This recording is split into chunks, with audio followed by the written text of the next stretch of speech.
I'm Sophie Slemeck and I'm an archive assistant producer. I did a lot of work experience. From that, I got offered a position as the office runner / receptionist at a TV production company. I met loads of different people. I started doing bits and pieces of people's productions. Started to get really interested in the archive part of it. And then I got a researcher role for murder documentaries. Just basically trawling the internet, trying to find stories, reading as many newspapers as I could for the American market. I worked my way up from researcher to assistant producer and then slowly specialising into archive assistant producer. I'm working with producers and the director looking for footage, photographs, maps, anything you've seen that's not been filmed by the documentary. As well as finding the archive, I'm also creating a system where we can add it to our edit. So I'm working quite closely with the editors.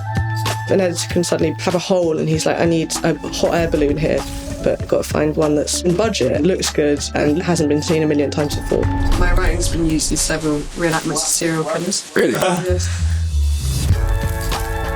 If I'm doing something about the 2000s, YouTube's a great resource. But if I'm doing something about the 70s, it's definitely talking to people and seeing what collections they have. It's a lot of communicating with people. It's a lot of building relationships. It's not just behind a computer. You're also trying to balance budgets because archive can be really expensive. So if you need something for this much, you need to balance out somewhere else. If you just have a general curiosity and want to learn, you'll be all right without film school. Hi, I'm Cameron and I'm a virtual production supervisor.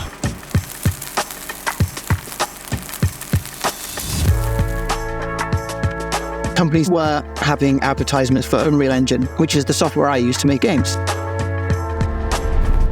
I was an artist for a little bit, and then it was the engine operator.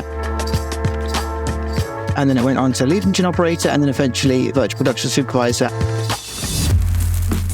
When they come to us, it's our job to make sure all the content they're having on the screen looks good. You know, you have to create the scene.